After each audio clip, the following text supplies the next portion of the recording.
Көзілі көңел кізгісі.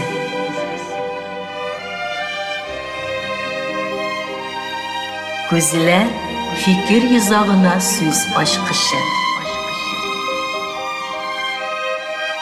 Canlı söylem, ihlas aralaşıp, көзге көз қарашып тапшыруында. Büyük Rus yazmışısı Lev Tolstoy yürekке, zihinge yakın bulganlarına ак қағазға тіркеп қоярға керек деген. Әйе, her вакытта гына кулда калам, кагаз булмый кала. Әмма көңел дигәне бар. Көңелдә, йөрәккә, көңелгә якын булганнарны тіркеп куйган хатирәләр яши. Хәтерегездәме, хөрмәтле телевизор караучылар, авылдан авылга, йорттан йортка кирип, күздән күзгә, көңелдән көңелгә халык иҗаты, халыкның тормышы белән безне якыннан таныштырып йөргән Райхан тапшыруы бар иде. Халык күңеле сагында булган бу тапшыру эфирдан югалгач, мин һәм шулай ук минем якыннар гына түгел, бик күп кенә тамашачыларыбыз, телевизор караучыларыбызның күңелендә янып кына торган шәм сүнгәндәй тоелды. Бик сагынабыз тапшыруны. Аның үзен генә түгел, авторы Халисә Мөхәммәдиеваны да. Әйе, хәтерегезгә төште, хөрмәтле туганнар. Ул Башкортстанның атказанган матбугат һәм киң күләм мәгълүмат чаралары хезмәткәре, шагыйрә, язучы, бүген студиябыз кунагы. Күзгә күз карашып тапшыруның чираттагы чыгарылышы. Кунагыбызны сезгә тәкъдим итеп, аның үзенә дә хәерле сәгатьтә дип эндәшәм. Хәерле сәгатьтә, Зифа. Мен инде менә хөрмәтле тамашачыларга да мөрәҗәгать итеп шуны әйтергә теләр идем. Бу тапшыруга минем килмәү шундый мәсьәләсе торды. Мен инде Зифа сине сагынып килдем. Шуны әйтергә кирәк. Шулай ук әлбәттә тамашачыларымны оныта алмыйм. Инде ничәмә еллар үткәч, Райхан тапшыруын алып баруга мине искә төшергәннәр икән дип бик аптырадым. Шулай да инде менә шигырьләр дә укырбыз, үткәннәрне дә искә алырбыз дигәч, ризалаштым кебек. Халисә, алай гына да түгел, минем шәхси фикерем генә түгел, гастрольләргә чыгарга туры килә. Юк-юкта халык белән аралашулар бар. Кайда гына барсаң да, онытмыйча, Халисәне күргәнең бармы? Күрсәң, сәлам әйт әле. Аның күпчелеге Халисә дип тә әйтми, Райханны күргәнең бармы? Синең үзеңә баксаң, Райхан дип исем кушып калдырдылар шул дәвердә.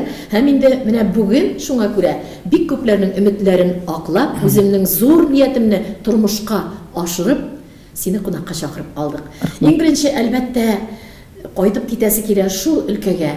Шундый матур тәрбия биргән ата-анаң, гаиләң, туган ягың, туган телгә. Кемдер бала чакта шушы булырга хыялланган. Без яшь чакта шулай иде. Кемдер инде укытучы булырга хыялланган, табиб булырга хыялланган. Кичә генә мин иптәшем белән урам буйлап һава суларга чыктым. Артыбыздан коляска белән кичкенә сабыйын җитәкләгән берсе коляскада ана килә. Тынлык урамда. Шул вакытта зуррагы әнисенә әйтә беләсеңме, мин үскәч кем буласым килә? Ресторан директоры ди. Мин колакны ныграк тырпайтып куйдым. Шул вакытта әнисенең җавабын ишетәсем килә. Кит инде, ул киң җәмәгатьчелек тукланы урыны сиңа ник кирәк? Анда пешекчеләр белән генә күпме проблемалар беләсеңме туа, ди әни булган кеше. Менә заманына күрә балалары, заманына күрә яшьлеге, заманына күрә мактаулы булган исемнәр бар, мактаулы булган шәхесләр бар. Шуңа күрә кайсы яклардан башлап китим дигәндә дә шул туган як, телеңне байыткан якларыңа барып урыйга әле Халисә. Туган ягым Риман районының Кушкүл авылы бит инде, бик кечкенә авыл. Ул авылны белгән кешедә булмады дисәң дөресрәк булыр, чөнки мин үскән вакытта юл да юк иде, су да юк иде, эчәргә су да булмады, дөресен әйтәм. Таңда торып, сагат 4ләрдә без чүмечне алып, кечкенә шул чыгып куелган чокыр дип әйтим инде, шуннан су җыеп утыра торган идек, сагат 7ләргә кадәр. Шул кадәр менә сулары юк бер авыл, исеме Кушкүл. Бирегә күчеп килгән вакытта 1924 елда әтиләребез. Ул вакытта авылда бик матур ике күл кушылган булган авыл ортасында. Әмма ләкин алар тора-бара нишләптер юкка чыккан. Мин бу турыда урланган бәхет деген бір повесть хикаясымен әйберге бәйләнде инде ул шунда язып чыккан идем. Бәлки монда инде бераз чагыштырулар, әдәби ысуллар белән бәлки безнең заманыбызның шундый гынахлы булулары, бәлки башка әйберләр шушы суларның югалуына сәбәп булгандыр дип. Шуны яхшы белән нефть казып алучылар, нефть алучылар килеп, менә шушы эшне эшләп киттеләр бугай инде, авылның майын суырып дип уйлыйм инде мин, чөнки шулай сөйли торганнар иде. Һәм менә шушы ямсыз дип тә инде авыр шушы истәлекләр белән чынлап та сусыз яшәү бик авыр. Мунча керергә дә су булмасын. Яңгыр суы җыеп, мунча керәбез, чәч юабыз. Шушылай үстек без. Шушы яклары белән бергә юлсыз шушы авыл миңа шу кадәр якын. Минем туган җирем бит ул. Ул вакытта кырыклап йорт булса, бүгенге көндә анда бер 10-10 артык кына йорт калды. Хәзер инде әлбәттә юллар да бар, йөрергә була, машина белән кайтып йөрергә була. Туган ягым шул кадәр матур. Әмма ләкин менә һәркем үзенең туган ягын тагын да яхшырак күрергә тели. Матурайсын иде, тагын да анда күбрәк кешеләр яшәсен иде диясе килә, тик шартлар кирәк бит аның өчен.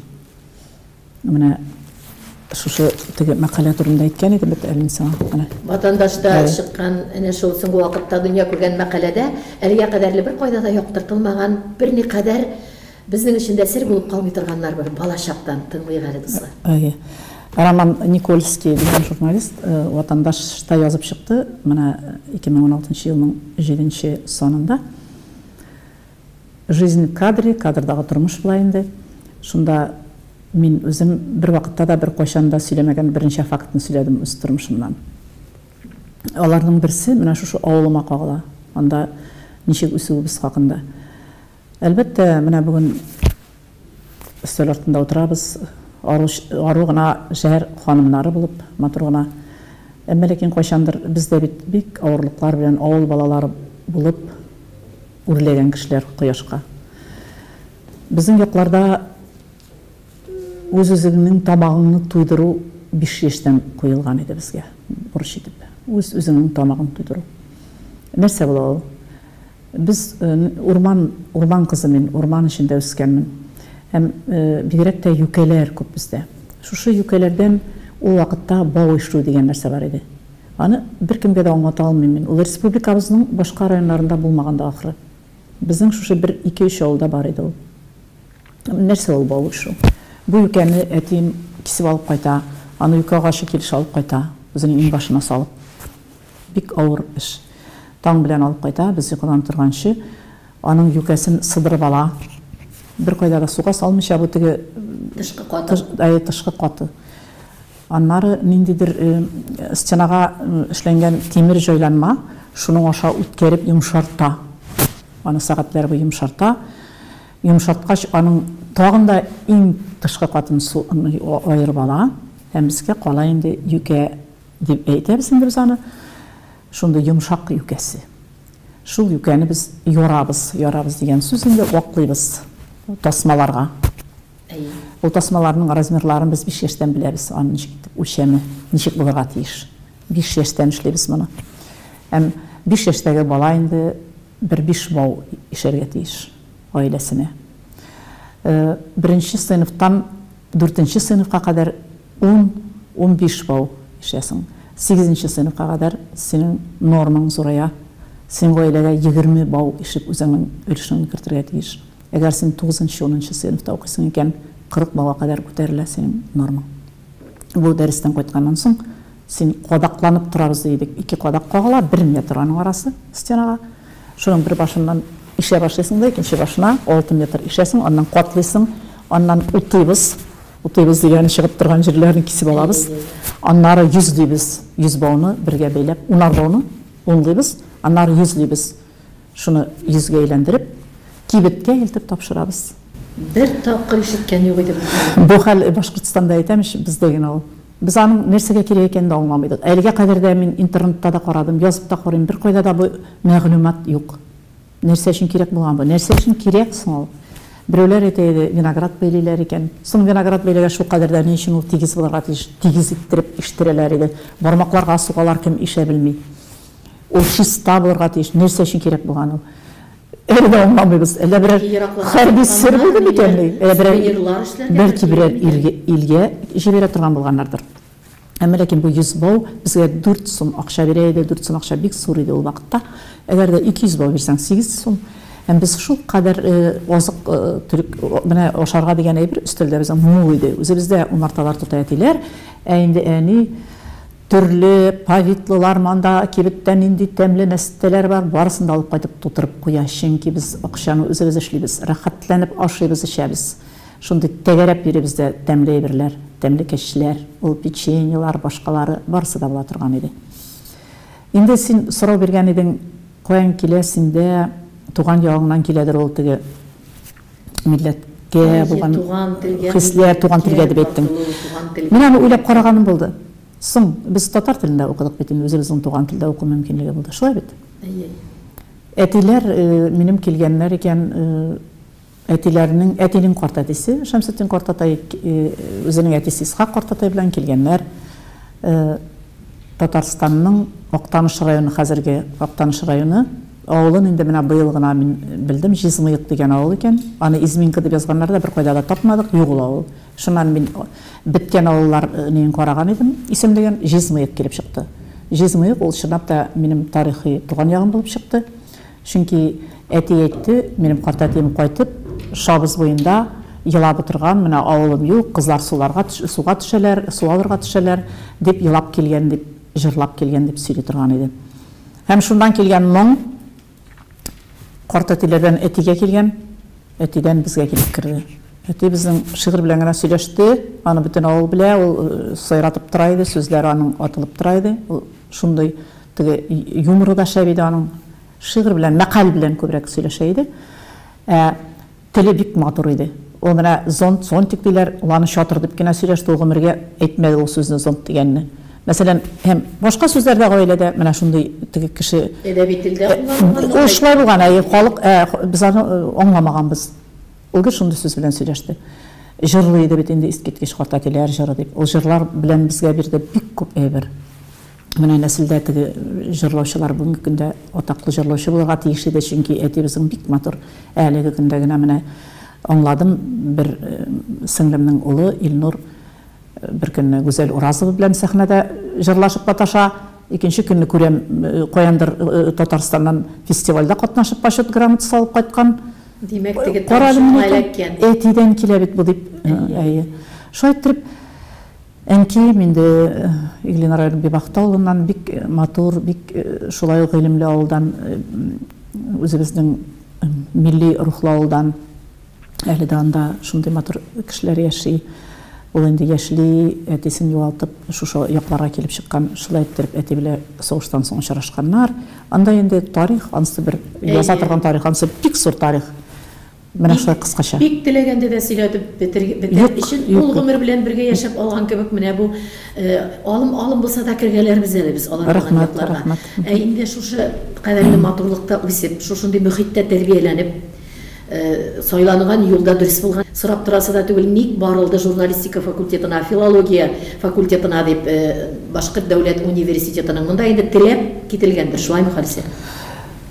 Бик қызықлы. Мен бірінші, дүртінші сыныфларда әлігі баяғы шушы мәқалада. Чөнки бұл автор мені әйтем бит, мәжбүр етті. Мен аңа бір теге отписка саманарақ жазып жіберген еді менде өзім турында бик ашыгын шағына. Юк, қойтара миңа мында сенің нәрседер булырга тиеш. Шунан мен аңа яздым инде менә беренче сыйныфта келген чакта мен 3 яшьтән инде шигырьләр сөйләп йөргәнмен, бик мактыйм әле үземне сиңа. Беренче сыйныфка килгәндә мен укый яза белә идем. Шуңа күрә безнең укытучыбыз Гөлфая апаның бакчасы мәктәпкә каршы гына иде. Бакчасына тавык кирде исә, ул бөтен әйберен ташлый иде. Шу көнчык тавыклар кергән тагын бакчама Халиса укыта тор диде, кайтып китә иде. Шуннан инде миңа калдыра теге без 1-3 сыйныф, 2-4 укыдык. Бездә шулай укыдык. Парталар шулай куйган. Мин шуларны укытам. 1 сыйныфта мен үземне укытмадылар. Шунлар икән, аңа ниләр шаһитлар бар, минем классташларым менә Мәулетжан бар әле исән сау, алар менә карап торадыр тапшыруны. Мин укыттым сыйныфташларымны. Мин укымадым мәктәптә. Китапханадагы бер китапны калдырмыйча укып биттем, чөнки миңа кызыклы түгел иде. Мин монда уже беренче сыйныфка килгәндә бер укылмаган китап юк иде. Нәрсә эшлисең, хәзер буларны укытам. Икенче тапкыр Гөлфия апаның ипи салып киткән, бер сагаттан ипи бит инде мичтә өлгергән, кайтып китте. Хәзер диктант яздырга калдырды. Мин яздырам диктант, әле дә хәтерлим, чөнки ул бик күңелемә уелып калган. Штабта капитаннар утыра. Штаб Б-ны тикшерергә кирәк инде. П-ны, штабта капитаннар утыра. Шушы ук Мәулетжан әйтә. Менә хәзер без шкафта дип язабыз да. Апа килгәч, әйтәбез син шушылай дип әйтте дип. Үчлешәләр тегеләр. Ошамый буларга үзенең сыйныфташлары укытып утырсын әле. Сыйныфташы. Мин елыйм икән. Менә шундый кызыклы хәлләр күп булды. Ниндидер укытучылыкка, мәгърифәткә тартылу, китапларны укып биттем. Шуннан шигырьләр үзләреннән китап укыгангамы, шигырьләр туа башлады. Икмәк дигән шигырь иң беренче элек бит патриотизм көчле иде. Без шулай дәреслекләрдән дә безгә патриотик тәрбия нык бирелгән инде ул. Менә шулай инде чынлап журналист булып китү 5нче сыйныфта укыганда мине деканатка чакырдылар. Әле диплом алмаган идем. Сине көтә Туймазыдан гәзиттән кешеләр диләр. Мин әйтәм, кем? Менә мөхәррире килгән гәзиттән диләр инде. Ул булай булып чыкты. Рим Борисович Гәрәев, Ленин юлы гәзитенең мөхәррире, Ленин юлы Туймазыда бит иде. Ул вакытта кергәндә деканаттан әйткән иде, миңа кирәк менә шундый бер яхшы гына укыган кеше. Безгә бит инде әдәби Алтын башак дигән әдәби берләшмә бар. Шуңа җитәкчелек итәргә Кәрим Даутов инде олыгайды, авырый. Очрашу бу мөхәррир өчен яхшы, уңай хәл тәмамланды, чөнки мин ризалаштым. Ни өчен дигәндә, минем бу Туймазыдан бик яхшы ахиратым укыйды биредә. Аның белән бергә район ягына чыгып киттү, чит тарафларны күрү минем өчен шул кадәр матур булып тоелды. Мин кызыл дипломымны сумкага бердим дә, аны соңына күтәреп тә алмадым дигән сыман инде Туймазыга чыкындым. Анда Ленин юлы гәзитендә эшли башладым. Шын журналистиканы миңа өйрәттеләр. Бердән рус текстлары бирә иде Рим Борисович татар теленә тәрҗемә итәргә, татар теленнән русчага.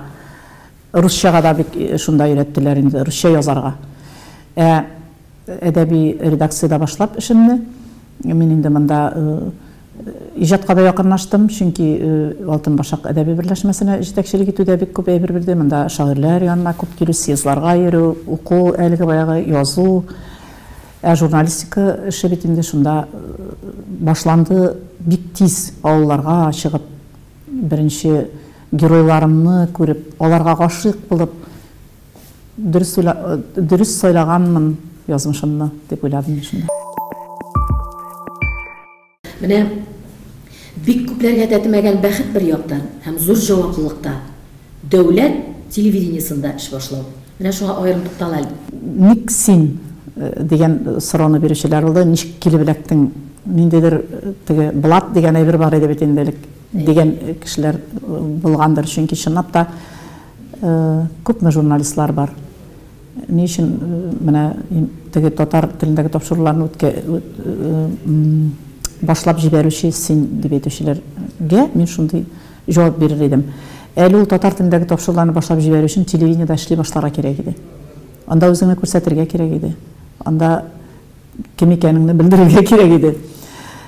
Бу ничек башланды? Әлегә баягы Алтын башак әдәби иҗат берләшмәсендә эшләп йөргәндә шушы язучыларымны, башлап язучыларымны Туймазыдагы алып килә идем Уфага. Язучылар оешмасына, съездына инде тора-бара алып килдем телевидениега. Телевидениедә беренче тапкыр чыгыш ясадык. Ул вакытта телевидениенең хуҗасы Денис Мөдәрис улы Бүләков, безнең билгеле язучыбыз, яраткан язучыбыз иде. Ул мине бер килүендә чакырып алды. Халисә, син нишләп йөрисең дигән сыманрак сорау бирде инде. Мин ди, синдә күрәм сәләт. телләрне дә яхшы беләсең икән, кил әле телевидениега, монда шундый кеше кирәк, берничә тел белгән. Үзен эфирда тота алган, диде. Ул мен башта бит инде аңламадым, нәрсә аңлатканын. Мен әйтәм, мен бу якка күчәргә йөри идем инде, 86 елны. Мен инде декабрьдә күчеп биткән идем. Мен әйтәм, мин Кызыл таңга мен әйтәм сөйләшкән идем. Дашкин миңа менә тәрҗемә эшеннән башла, эшеңне тәрҗемәче, яхшы журналист була ул, диде. Шан Денис Мөдәрисов әйтә, ничек инде телевидениедан баштарткан кеше буламын иде инде. Мен әйтәм, белмим. Мен әйтәм, мен бит әле КПСС агзасы. Анда ул вакытта бит номенклатур итеп куялар, чөнки Михаил Урынбасары номенклатур булырга тиеш, номенклатурада торырга тиеш. Урамнан килеп кергән кешеләр юк иде. Аларны белеп, аларны чүпләп, бигрәк тә партия ышанып эшли аласына шулай. Партия җитәкчелек иткән вакыт шулай баш уйлап карагыз. Мин килеп кирдем балалар редакциясына. Ул вакытта Ирина Константиновна Любимова урыс тапшырулар алып бара иде. Мин башкорт телендәге тапшыруларга утырдым. Ул вакытта Ейгыр тапшыру бара иде. Аны алып бара иде Флюра Мурзина. Менә шулай итеп без эшләп киттек. Сәрвәр Сурина миңа ярдәм итеп җибәрде. Бик матур итеп аңа мин рәхмәтлемен, аңлатты. Чөнки телевидениенең нечкәлекләрен аңлау искиткеч бит инде. Үзең беләсең. Шуңа күрә менә шушы нечкәлекләргә төшенеп, башта инде бу сценарийның нәрсә икән аңлый алмый җафаланасың, чөнки гәзиткә язасың, анда барысы да язылган. Бирә укы. Монда күренеп тора. Монда бит синең персонажларың уйнарга тиеш, интрига булырга тиеш. Монда синең персонажларың гына түгел, синең бит монда карап утырган кешеләргә кызыклы булырга тиеш. Теге гәзитне укыйлармы, укымыйлармы мин белмим дә. Синең тапшыруны карыйлармы, карамыйлармы? Ул турыда көнендә беләсең, көнендә. Мин килгәндә әле кинокамерага төшерү бар иде. Хәтта ки кинокамера безгә тәтеми иде дә. Бирәләр бик аз тасма, кино тасма. Булган материалдан алып эшләргә тиешсең. Моны яулап алу өчен тырышырга туры килде. Чөнки синең язуыңны белергә тиеш. Фуат Гибатович Бишев бар иде. Бик хөрмәтле кеше. Ул миңа булай диде, мин теге төшкә аштан соң килә идем, туктатты да, нишләп булай моңсу йөрисең әле ди телевидениедә килгән генә вакыт. Мин әйтәм, инде эшләп булыр микән дим. Ул минем текстларга кул куя иде бит инде тикшерүче. Ул миңа әйтә, син бик матур язасың. Син әле булай гына эшләмәячәксең. Мин сине күзәтеп барам. Син курыкмый тотын, диде. Шушы сүздән соң канатланып киттем. Эшләп үзеннән үзе теге көч бирде миңа. Дәрт бирде. Мин бит инде барыбер да уйлап бирим, килеп чыгамы, юкмы? Эфирда бит сүзеңне әйтә белергә кирәк. 91 еллар милли үзаңның теге уянган вакыты, буталышлар вакыты, искиткеч шундый вакыт. Минем Мәскәүгә камилләштерү институтына билет алганмын, шарга тиешмен 2 гыйнварда. Кулымда билет, укырга, үсәргә, Мәскәүдә укырга китеп барам. Килден әйтә, билетыңны бир, кемгә телисең? Каласың, чөнки әгәр дә син ел башында миңа тапшыру ачмасаң, монда шундый хәлләр, халыклар монда уянды. Кирәк тапшыру. Ачабыз. Татар телендә тапшыруны син ачарга тиеш.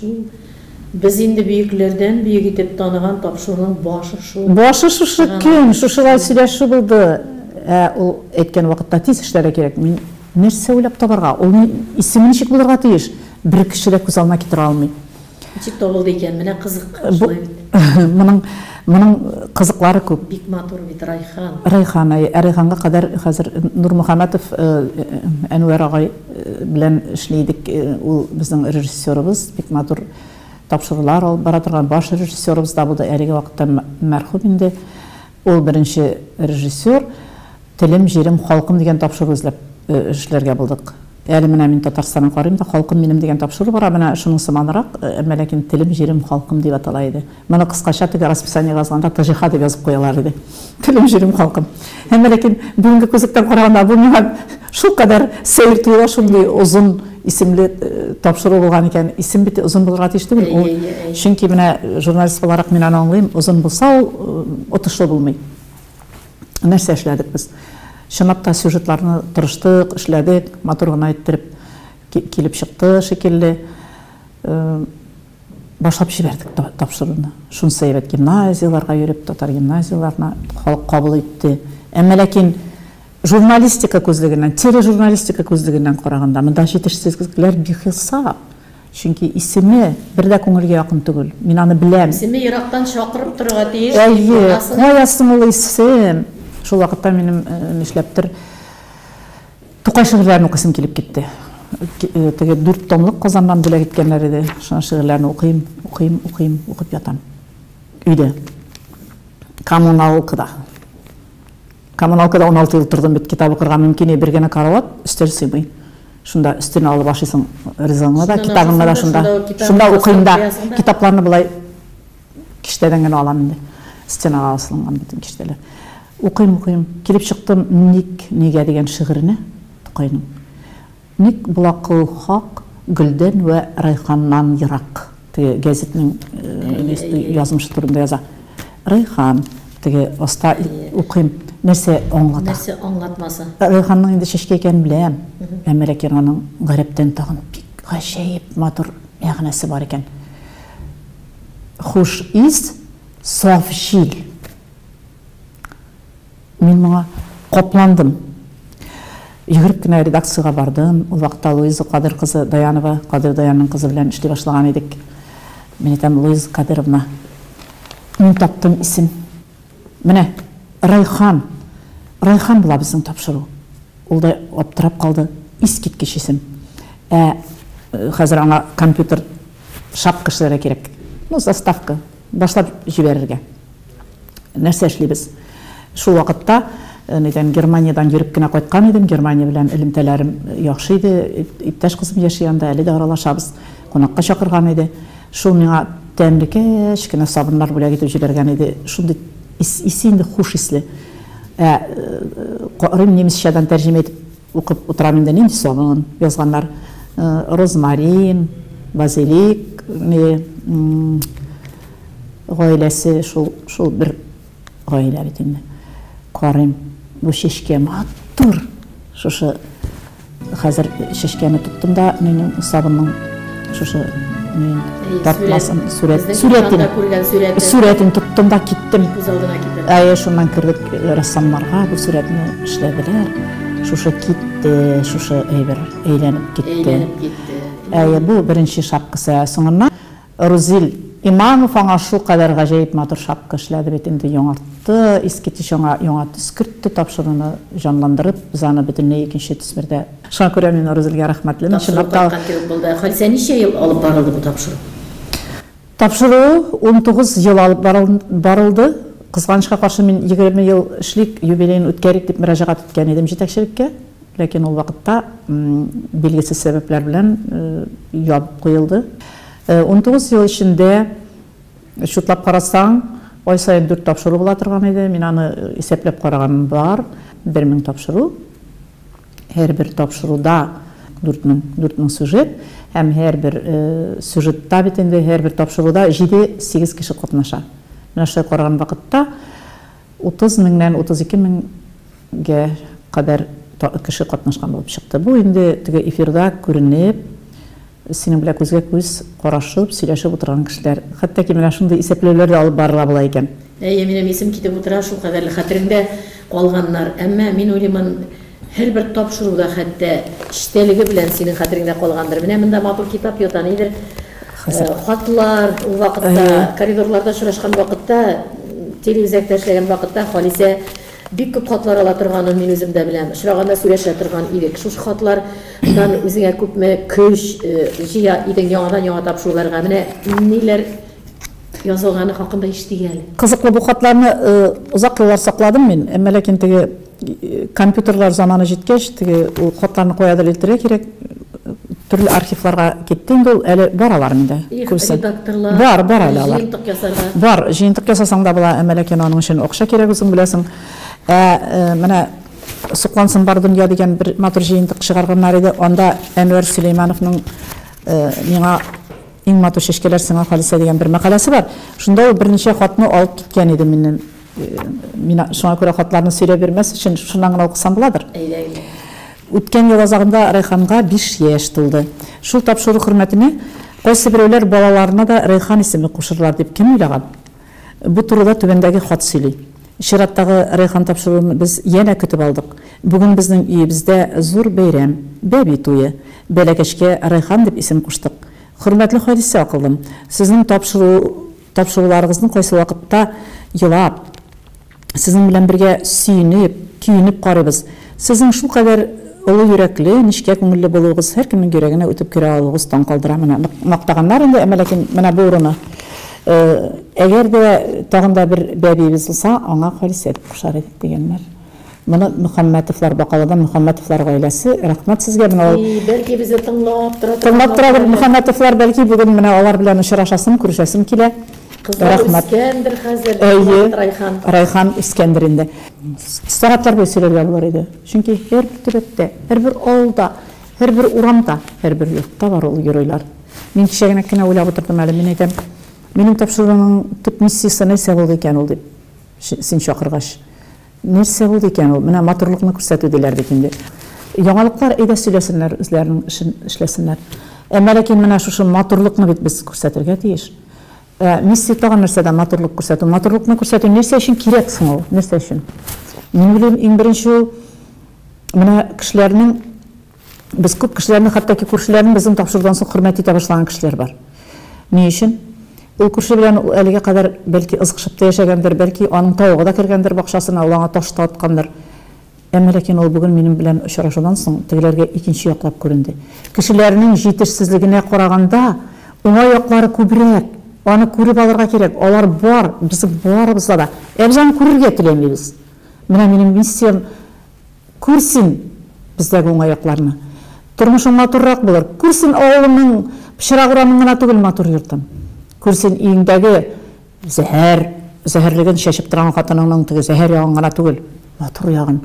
Күрсен балаларыңның 2 кило алып кайтканын гына түгел, аларның сөендергәнен дә дигән сыман. Менә төрлечә уйланырга була инде, кешенең күңеленең матурлыгын күр. Чөнки матурлык бик кешенең күңелегенең матурлыгын күрүгенә түгел, күпме хезмәт кешесен данладың Халисә шул тапшыру белән. Әле син комбайн ялында тора торган тапшыруда. Әле син күтәрелеп торган тузан, игеннәр, басулар арасында тракторлар янында төшерә торган идең. Син әле бит гаиләдән гаиләгә якты өстәлләргә ниғәмәт куйган өстәлләр артында гына да булмадың. Син бөтен яклап халыкны аша килдең. Әле менә минем тыңлавымча күңеле үзе шигырь сөйләп торган кебек. Барык әле аның ана шул үзенең уй серләренә якынлашу яганың шигъри күңеле. Халисә, без инде күптән беләбез. Мин радиода эшләгәндә дә күп тапкырлар эфирга яратып алып чыга торган идем. Кайбер вакыт сагышлы көннәрдә, эшкә килгәндә, эшкә барасың, туры эфирда кешегә күрсәтергә ярамый.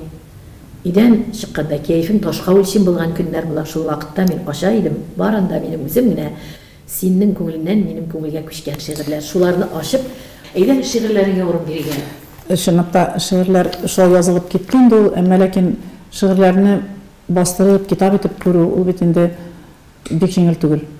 Беренчедән, моның өчен шигырьләр матур булырга тиеш. Әмма минем шигырьләрем матур дип әйтергә була, аны кабул итәрләрме? Чыгару белән. Ул чынлап та шигырьме? Анысы да бар бит әле. Шуңа күрә икеләнүләр белән дә бәлки. Беренче шигырь китабым Кышкы яңгыр шигырь китабы, аны Динә Мирзакаева китап нәшриятыннан бик матур итеп мөхәррирләп, миңа канатлар куеп, шулай итеп без аны чыгардык аның белән. Бу китап та бәлки бүгенге көн күзлегенә караганда бөтен шагыйрьләр, теге чын шагыйрьләр шулай карыйдыр инде. Күп нәрсәне юкка чыгарга кирәктер, яңаларын язарга кирәктер. Мин хәтта ки менә әле теге үземне чын шагыйрь дип санамасам да күреп торам җитешсезлекләр, миндә җитешсезлекләр булган. Әмма ләкин кеше күңеле үсә, кешенең шигырьләре камилләшә, кешенең үзе белән. Әйтеп китим әле, син менә шигырьләремне укыдым дидең дә, син бит әле көйле яздың. Мәсәлән, әнием вафат булгач, язылган бер шигырем әнки турындагы көй яздым. Һәм ул көйне хәтта Хайдар Бигичев башкарды. Зөһрә апа Сахабиева әле быел гына сөйләп торды. Ул аны соңгы көннә кадәр гастрольләрдә йөргәндә башкарды. Районнарга чыкса да, Финляндиядә хәтта Сафан Агаеваның көе дип менә искә алып торды. Мин рәхмәтлемен. Менә шундый безнең ниндидер бер матур иҗат уртак җимеш булды. Беренче шигырьләрем теге Башкортстан кызы журналында, Татарстан гәзитләрендә басылды. Һәм шунда күреп алып язган шагыйрьләр, кишеләр булды. Иң беренче рәхмәтлемен Рамил Медиарга. Ул 2 җыр иҗат итте. Хәзер Таиландта яши бит инде. Белә торгансыздыр. Ул бик билгеле композитор. Язды Ничек соң дигән җырны аны Айдар Галимов җырлый. Беренче үзенең альбомына да керткән, ләкин ул аны Халисә Мөхәммәдиева дип, Халисә Мәдәрисова дип язган. Әмма ләкин ярар кызлар үзара аңлашасыз инде диде дә куйды, чөнки ялгыш теге барысы да мине Мәдәрисова дип. Бүтәләр кызларын бутап. Нормаль бит, икебез дә дуслар, ахирәтләр, миндә каләм тоткан булам, шулай диде дә куйды инде. Икенче җырым ул язган тагын анда Илдус Шахвалиев булды, бугай ул җегет, ул аны теге җырны клип итеп тә төшереп, матур итеп күрсәтеп биргәннәр. Икенче җырым инде Яратам. Аны менә Идрис Газиев башкара. Аны Идрис Газиев филармонияны ачканда ничә еллар җырлады, әле дә сәхнәдән төшми. Яратам. Ул бик матур җыр Рамил Медиаровның. Аннары Альбина Имаева күп кенә җырлар язды. Аңа Нәсифә Кадырова Сиңа гына дигән назымбарны бик матур клип итеп күрсәтеп, аның тормыш язмышына кагылган итеп, кабул итеп язды мин аны, һәм ул аны шулай итеп башкарды. Рәхмәтлемен, матур итеп. Аннары атаклы җырлардан дип әйтгәндә, Зөлфия Шакирова бер 5 җырны үзе көй язып, үзе башкара. Әни турында Гомер үтә димә дигән белән ул бетереп куйганы бар концертларны, парлашып Җавит белән. Аңа рәхмәтлемен, бик матур җырлар иҗат итте. Менә Лилия Бахитова соңгы вакытта иҗат иткән матур җырны Айдар Галимов башкара. Килдә җитсен сагынгач дигән җырны аны менә бураннар башлангач җырлый башлый ул. Бәлки шуннан таныйлардыр тамашачылар. Наил Шаймарданов бик матур җырлар иҗат итте. Инҗи чәчәк ланды шул.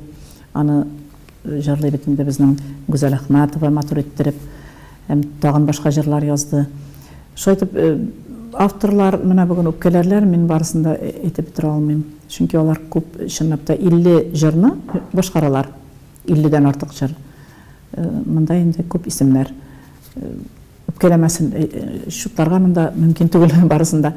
Шигырьләргә килгәндә, бу китап чынлап та өлкәннәр өчен булса, мин шунда параллель ул елларда проза әйберләре яза идем. Урланган бәхет дигән повесть кебек әйбер язган инде. Ул Тулпарда теге кыскартыларак басылды. Шуның артыннан хикәяләр чыкты. Ул елларда мин проза әсәрләре байтак язып өлгердем. Бүген тыңлатабызмы телевизор караучыларыбызга шигырьләр? Ничек кенә булмасын, шигырьләр ул бүгенге көндә бигрәк тә миңа якын, чөнки әле бит инде теге пенсияда соңгы вакытта язылган укысам ярыйдыр бит. Үзеңнең күңелеңә ниндиләр? Үземнең күңелемә менә бер кинәнештә әйткәнем бар инде. Бер шигырь кирәк диләр бит инде, сәхнәдә чыгасың, чакыралар кишәләргә. Бер шигырь язып алып килделәр. Бер шигырь генә булсын, сәхнәдән яңгырасын, матур булсын диләр. Шуннан уйланып бара идем, шушы кичәгә барганда блокнотта язып куйдым да, шуны сәхнәдән укыдым. Бер шигырь дип атала ул. Нинди булырга тиеш? Чынлап та күп шагыйрьләрне бер шигырь кеше итә. Талантлы булса, талант кирәк шул. Шулай бер җитмибезгә барыбызга bir şiir gerek. Bir şiir seni şair itirday. İsmini bugünküden kireşekке iltirday. Nindi şiir ol? Nindi şiir ol bir şiir?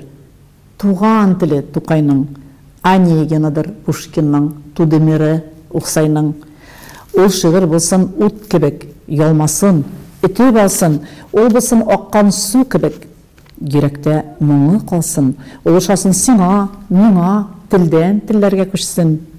Җиһан киңлегенә менеп, бөтен галәмне кышсын. Менә шундый шигырь кирәк. Тик кайдасың ул шигырь? Кем хәзер сәхнәгә менеп, барысын бәреп елар.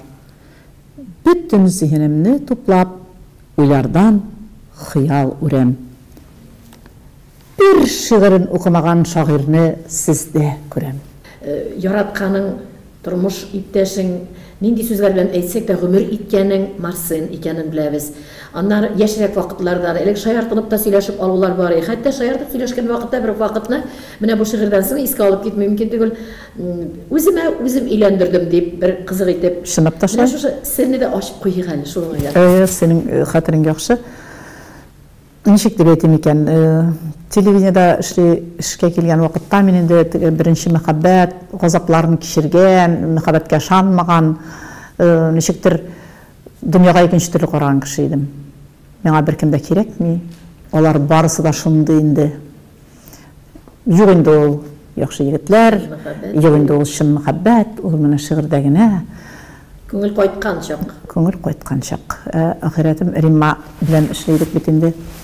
Ул минем күзне ачты. Теге тапшырулар эшләгәндә, пультта утырабыз бит инде өстә теге АСБда.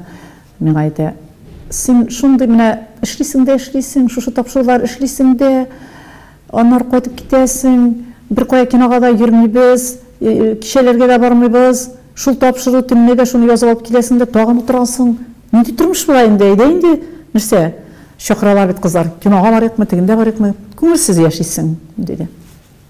Мен нәрсә, бик әйбәт яшим менә бит. Сценарийны язып алып киләм, вакытында мен расписаниедан чыкмыйм. Әйбәт әле. Дөрес яшим. Нык дөрес яшим. Бар менә ул мин әйттем хәзер анда егетләр. Каян табасың аны? Безнең яшьтә инде мен 30-га җиткәч хәзер. Кемгә кияүгә чыгасың? Чыкмыйм мен беркемгә дә. Әйе. Шун үзең арабызда булган кешеләрне күрмисең. Изләп йөрисең менә геройлар излисең, син күрәсең, геройларны күрәсең, менә арабызда кешегә нигә игътибар итмисең? Кем соң ул? Әйдә, ал барып ялаша күрсәтә аста. Кара. Менә бу егетне күрәсеңме камера артында, теге микроеврәк, теге камерага шулай торган егетне. Тапшырып биткәч, шулай да ул мине алып төште дә. Барып карап торам бу егеткә. Карасам, сәпсәңгәр күзле, шипәр. Шундый буйсын искиткеч. Шан карадым да Римма мен әйтәм, син аны өйләнмәгән дип әйтергә уйлыйсыңмы? Ул вакытта кызлар менә артыннан бик күп йөри икән телевидениедә, миңа әйтмиләр әле сер. Әле берсе дә әйтми, анда бик күп ялашканнар инде мин кияүгә чыккач. Гаиләсе бик не булып чыкты бит инде, зыялы гаилә булып чыкты. Әтисе Арслан Мөбәрәковның мәңгелек дусы булып чыкты. Бу мин барган килен булып төшкән йортта Арсланга берничә ел торган да булып чыкты. Һәм шулай иттереп бик батыр гаилә булып чыкты. Әтисе фотограф, хәтта ки үзәк гәзитләрнең хәбәрчесе. Әмма ләкин мин әйтәм, җегет, мин сине җибәрмим инде бер кая да. Син минеке булырсың. Дип өйләндердем үземә. Ничек өйләндердем? Үзем белән җыртып. Әгәр дә концертта булсак, кулша бар идек инде. Шартлатып. Чөнки дә чынлап та кулша барлык. Бик күп хезмәт елларын бергә вакладыгыз. Дөрес. Ул син экранның бу ягында булдың. Ул экранның теге ягында булды. Безгә шушы тапшыруны җан азыгын бергәләп әзерләп. Ул гына да түгел, менә ул тукталышта булаш гаиләнең матурлыгына син шу кадәр изге күңелле кеше икәнеңне берничә тапкырлар исбат иткән кеше Халисә әтиеңне соңгы юлга кадәрле ялгыз калган әтиеңне алып килеп, шушы сезнең тәрбиядә зак кына торып бакыйлыкка күчте. Шулай бит синең ризалык булып биреп, синең гаиләңә, синең тәрбияңә рәхмәтле булып китте якты дөньялардан. Ул гына да түгел, 2 баланы куеныңа сыендырып алып, аларны тәрбия биреп, укытып, үстереп, бүгенге көнне исәбен генә сораган идем. Мин әле 3 тапкыр, Халисә хәтта 4 тапкыр нәнәй булып өлгергән. Шул кадәр сөенечле һәм әйтәсе килә, бик зур яңалык бар дигәч, инде мин колакларны тырпайтып рәхмәт әйтәм. Нинди яңалык Халисәнең яңалыгы дисәм, балалар китабы чыгардым ди. Моңа этәргеч тә шул оныклар булгандыр. Менә мактанып сиңа күрсәтәм. Бал яратам. Бал яратам дип атала. Моны оныгым Тимур оныгым. Миңа моны әйтеп кенә торды дияргә була. Шул кадәрлек хушланып тора торгансыздыр Халисә Мөхәммәдиевага карап. Ләкин инде шушы сорауны бирми булмый. Элегрәк Халисә матур иде, гүзәл иде, кайда булды дигән сорауларыгызга якын иде, танып белә идегез. Күп җирләрдә фотосурәтләрегез бергә төшкән калгандыр. Бүген мин очрашуга килеп кергәч, Халисәне танымадым икенче яктан. Ул бөтенләй яшь кызлар кебек ошып, дәртле, үзе шундый ягымлы елмаеп килеп керде. Менә бу нинди халат, нинди бу яңалык Халисә яшәгәнсең бит син. Рәхмәт инде, бу мин комплимент, теге мактау итеп кабул итәм инде, бәлки арттыру инде дип уйлаган идем. Ә соңыннан уйланып тордым, чынлап та Бер ысулы бармы? Ысулы бар бит аның. Мин соңгы елларда менә хәтерлим, бераз теге киңәя башлаган идем. Бераз ничектер үземә бәлки игътибар итмәгән булганмындыр инде. Зур үлчәмнәр кия башлаган идем, киемнәрне. Ул күлмәкләрем бик жәл инде эленеп торалар, 50-нче үлчәмдәге әйберләрем. Ә соңыннан инде теге ялга чыккач бит вакыт та бар. Туктале, мин әйтәм, мин үземнең методикамны уйлап табыйм. Миңа ничектә үземнең турында хәстәрлек күрергә кирәк, чөнки авырулар да бит кешегә шул үзенең авырлыгы аша килә. Кеше авыр булырга тиеш түгел, чынлап та. Һәм шушы методиканы мин үзем уйлап таптым, Аллага шөкер. Аның белән интернетта да, хәтта ки Ярак Псковтан, ниндидер шәһәрләрдән кызлар мөрәҗәгать итеп, аларны да әйтергә кирәк, дәваладым түгел инде бу теге начар бу сүзне әйтергә дә ярамый хәзерге заманда. Аларга киңәшләр бирдем.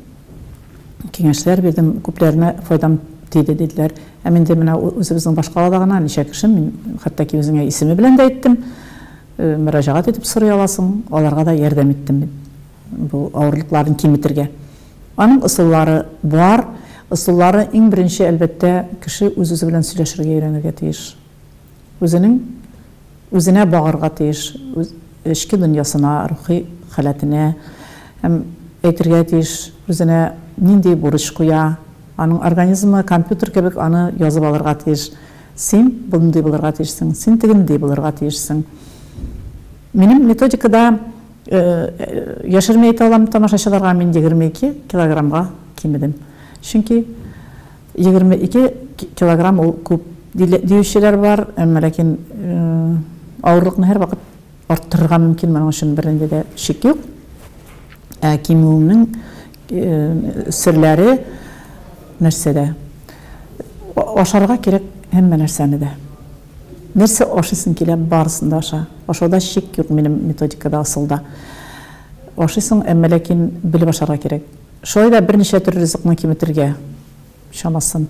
Калган ризыкларның куллану арасын дөрес билгеләргә кирәк. Димәк, телевизор караучыларыбыз теләк белдерсә, сиңа мөрәҗәгать. Интернетта язсыннар, мин аларга рәхәтләнеп сөйләрмен. Менә нинди мөмкинчелекләр бар туган телдә. Халисә, инде дә соңгы сорауларның берсе дип әйтәс килә, ял. Менә тиз ризалаштыңмы син хаклы ялга киткәндә? Киттем, эшләремне туктаттым, кискен бурылыш, хәзер юнәлеш. Менә теге гариза яз дигәч тә яздым, шул көнне миңа аптырадылар. Нишләп гариза яздың? Шул көнне язып бирдем дә, эштән киттем. 1 минутта тормадым. Чөнки үземнең кадеремне беләм әле мин. Минем үз алдымда үземнең абруем бар. Миңа башкаларның нәрсә әйтүе, ничек тотуы мине борчымый.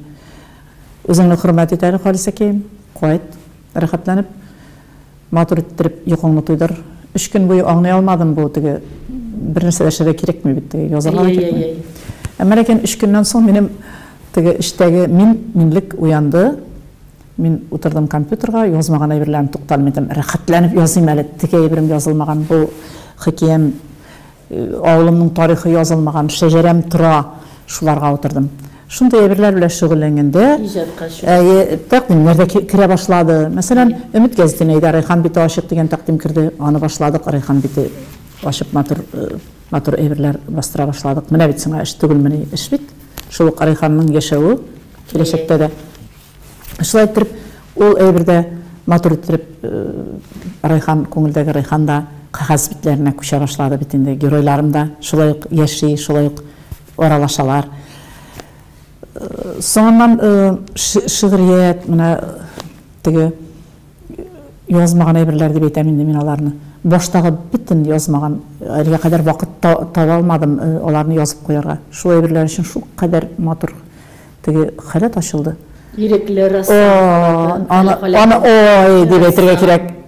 Чөнки сине беркемдә килеп җиттеңме фәлән вакытка, бирдеңме бу әйбереңне нигә имза куйдырырга, әле бу әйберне кайчан тапшырасың дигән кеше юк бит. Рәхәтләнеп, үз ихтыярыңда барысы да. Шулай ук оныклар белән шөгыльләнүдә вакыт җиткәндер дип аларга да игътибарны битендә бүлә башлыйсың. Монда эш шул кадәр күп, шул кадәр эш күп. Шулай да шул кадәр яза сәйберләр күп. Чөнки чынлап та кеше яши тәҗрибә туплый. Ул тәҗрибәне каядыр ишетергә кайдадыр кирәк, каядыр язып барырга кирәк. Ә моның өчен вакыт кирәк, ул вакыт Аллага шөкер. Хәзер инде вакыт юк дим. Чөнки вакыт җитми. Вакыт җитми. Мин белмим, мин нәрсә белән шөгыльләнәмдер, минем вакытым җитми. Миңа кызык, бу тормыш бик матур тормыш. Матур. Һәм сиңа һаман сайын, барган сайын табылышы, телевизор караучыларың бар. Аллага шөкер. Аларга Халисәнең әйтеп калдырыр теләкләре дә юк түгелдер. Үз-үзем булып калырга кирәк, хөрмәтле тамашачыларым. Тарихны онытмаска кирәк, үзебезнең милли гореф-гадәтләребезне онытмаска кирәк. Менә әле генә тапшыруның башында әйттем бит инде, миссиясе нәрсәдә булды икән Райханның дип, матурлыкны күрә белергә. Чөнки матурлык безнең һәрберебездә бар. Һәм шушы матурлык аркасында гына без бердәм булып яши алабыз. Матурлыкны күрү аркасында гына. Шулай булып калыйк, таза булып калыйк, исән сау булып калыйк. Һәммәбезнең дә гаиләләрендә исәнлек, саулык булсын, бәхет булсын. Хөрмәтле телевизор караучылар, мин бүген тапшыруда ял иттем. Мин күбрәк тик кенә утырдым. Күп җирләрдә сез дә сизгәнсездер. Халисә хәтта шул элекке журналист булып калып, элекке алып баручы булып калып, үзе сораулар биреп, үзе җавап биргән мизгилләре дә булды. Шуңа кеше күңелен тану гомер буе дәвам итә дип язган бер әдип. Бүген мин өр-яңадан сине ачкан кебек булдым, Халисә. Яңа баштан кебек, яңа баштан таныдым кебек, һәм яңадан шул еллар белән күңелем берләште. Үземне халыкка якын айткан өчен син сөйләгән вакытта мин ишемнән генә сиңа кабатлардан рәхмәтләр яудырып утырдым. Экран янында минем кебекләр бик күп. Сиңа рәхмәтле булып яшәгән җаннар. Шуңа да күзгә күз карашып тапшыруның чираттагы чыгарылышына нокта куйганда, нәкъ Халисәнең күңеленә аваздаш сүзләр яңгыратасым килә. Сезгә дә, туганнар, күңелегезгә мәгънә, уегызга киңлек, хисләрегезгә тирәнлек теләп калам. Киләсе күрешүләргә